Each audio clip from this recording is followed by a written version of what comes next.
এরপরে দেখেন ক্ষমতায় আসলো, ক্ষমতা চিরস্থায়ী করার জন্য এরা বিডিআরের সদর দপ্তর পিলখানায় 57 জন চৌকস দেশপ্রেমিক সেনা অফিসারকে হত্যা করে, তাদের পরিবারের সদস্যদেরকে শারীরিক, মানসিক এবং ইজ্জতের উপরে হামলা করে, খুন করলো, লাশগুলা ব্রেইনের মধ্যে বসাই দিল, মা বোনের লাশ।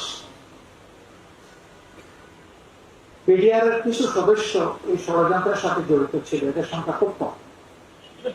জেলে এদের সাথে আমাদের দেখা হচ্ছে, আমরা হাতে হাত ধরে বলেছি, মনে করো এটা কোরআন শরীফ, তুমি বলো তো তুমি ছিলা কিনা? বলেছি ছিলা। তো কতজন ছিলা? বলেছেন আমরা সব মিলে 50 জনের কম। 1000 জন্য কি করেছে? বলে যে আমরা 22টা মিটিং করেছি অমুক অমুক নেতার বাড়ি। কিন্তু তদন্তে ওই যাদের বাড়িতে হয়েছে তাদের কারণ আমি জানি, তাদের সবকে বাদ দিয়ে বিরোধী দলের নেতা কর্মীদেরকে ফাঁসানোর চেষ্টা করা হয়েছে, আর একটা বাহিনীকে পুরোপুরি ধ্বংস করে দেওয়া হলো বিডিআর। যদি 50 জন 100 জন জড়িত থাকে অবশ্যই তাদের শাস্তি হওয়া উচিত এবং এদের ফাঁসি হওয়া উচিত। কিন্তু তাদের জন্য 15,000 সদস্যকে কেন শাস্তি দিতে হবে? 15,000 বিডিআর সদস্যের চাকরি চলে গেল, 500-র অধিক লোকের বিরুদ্ধে ফাঁসির আদেশ হল, জেলের ভিতরে বিভিন্ন পর্যায়ে 500-র কাছাকাছি লোক তাদের মারা গেল।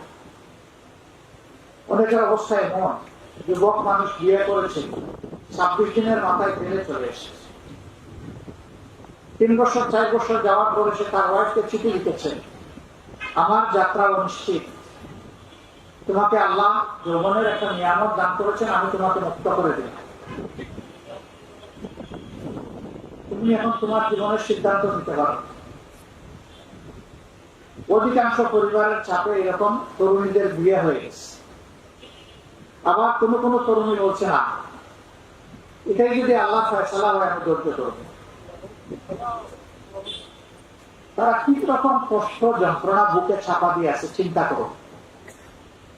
সেই লোকদের একটা অংশ এখনো জেলে আছে, ওদেরকে দেখলেই তাদের সাথে যে গাদ্দারিটা করা হয়েছে এটা আমাদের মনকে মুছড় দেয়। ক্ষমতাশীল হিসাবে তাদেরকে স্কেপগোট, বলির পাঠা বানানো হয়েছে। আমরা এই সরকারের কাছে দাবি জানাতে চাই, তাদের ব্যাপারটা যৌক্তিকভাবে দেখে তাদেরকে মুক্তির ব্যবস্থা করে দেওয়া, আর যারা শাস্তি পাওয়ার উপযুক্ত তাদের শাস্তি বাস্তবায়ন করা, এটাই হবে ন্যায় বিচারের দাবি।